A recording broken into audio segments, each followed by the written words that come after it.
Have you ever tried to imagine the beginning of time or its end? Today, we're going to journey through a concept of time so vast, so mind-bending, it makes a human lifetime feel like the blink of an eye. We're talking about a scale that stretches from a single moment to the entire lifespan of a universe, all mapped out thousands of years ago. So get ready, because your perspective on time is about to change forever. All right, let's start with a really fundamental question. We're all taught to think of time as a one-way street, right? A straight line that starts somewhere and ends somewhere else. A single beginning, a final end. But what if that's not the whole story? What if time isn't a line at all, but a massive cosmic circle, an endless cycle where every single ending is just the seed for a brand new beginning? That's the ancient worldview we're diving into today.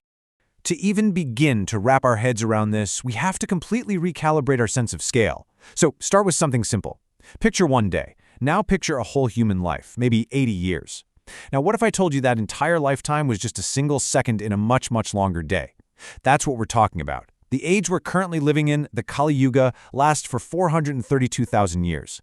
And even that is just one small piece of a larger great age, a Mahayuga, that plays out over 4.3 million years. This is our first real step into the deep end of cosmic time. Now, that great age isn't just one long, uniform block of time. It's actually a full cycle, made up of 4 very distinct ages, or yugas. And here's the fascinating twist. This isn't a story about things getting better and better. It's actually a story of cosmic decline, all governed by this central idea called Dharma, which you can think of as the cosmic law of virtue and order. It's a slow, steady descent from a golden age of truth down to an iron age of conflict. And what's so beautiful about this is the perfect mathematical harmony built right into the cycle. You start with the Satya Yuga, that's the Golden Age. Then you move through the Treta, the Dwapara, and you end up where we are in the Kali Yuga. And just look at the durations. They follow this perfect 4:3:2:1 ratio. Each age is shorter, and it's also less spiritually pure than the one that came before it. This isn't random. It points to a universe governed by a divine cosmic rhythm that's perfectly balanced, even as it decays. So how do you make an abstract idea like declining virtues something you can actually picture? Well, the ancient texts use this incredibly powerful metaphor, the bull of Dharma. Remember, Dharma is that cosmic law, the moral fabric of the universe. So in the very first age, the Golden Age, this bull stands perfectly strong on all 4 of its legs. But as the great cosmic wheel turns, that foundation starts to crumble, one leg at a time. Let's just walk through this decline. In the Satya Yuga, the bull is rock solid, standing on 4 pillars: austerity, purity, mercy, and truth. But then, in the Treta Yuga, pride creeps into the world, and that first leg, austerity, is lost. The bull starts to wobble. Then, in the Dvapara Yuga, arrogance and desire erode purity, and now it's down to just 2 legs. And finally, here we are, in our current Kali Yuga, where the bull is teetering on a single leg, truthfulness. And even that last leg is constantly under attack. And this is where it gets really personal, because this is where the texts say we are right now. The Kali Yuga is said to have started about 5,000 years ago. It's described as an age of discord, an age of hypocrisy, where humanity gets obsessed with material things. It's an age where corruption is common, and we start to lose our connection to anything spiritual. The only pillar of Dharma that's really left, holding things together, however weakly, is truth.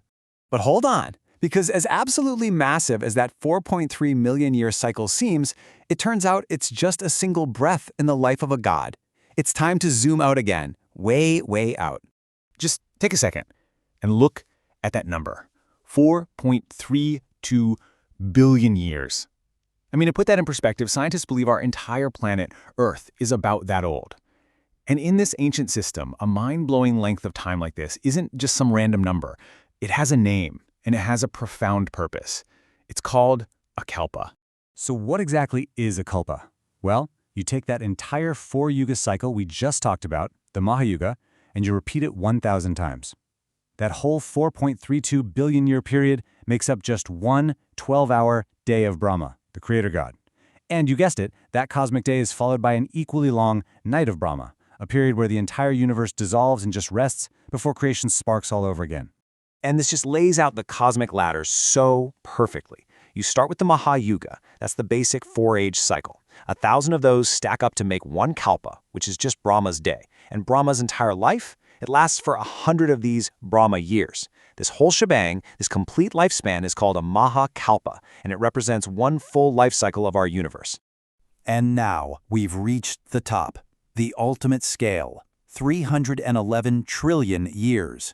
According to this ancient map of time, that is the full lifespan of a single universe.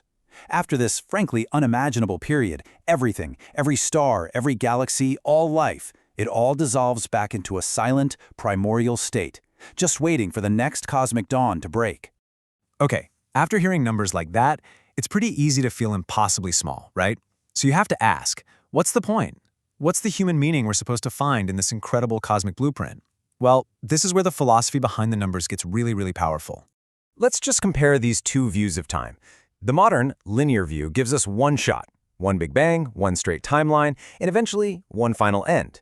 But the Vedic cyclical view sees the universe more like a living, breathing organism. It's seen as beginningless and endless.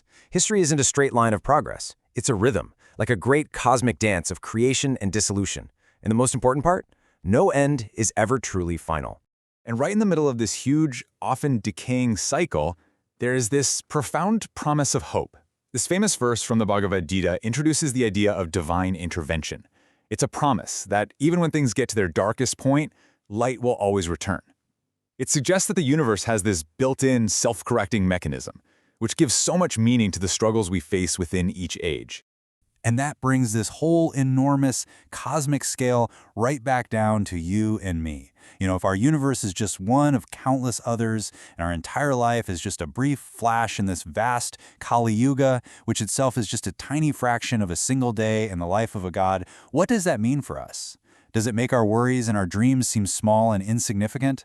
Or does it fill every single one of our actions with a profound cosmic significance? That's really the question this worldview leaves us to ponder. Thank you so much for joining us on this incredible journey through cosmic time. If this exploration expanded your perspective even a little bit, let us know down in the comments. And to keep diving into these amazing topics with us, please make sure to like, share, and subscribe to the Sacred Vantage Blizz channel. We'll see you next time.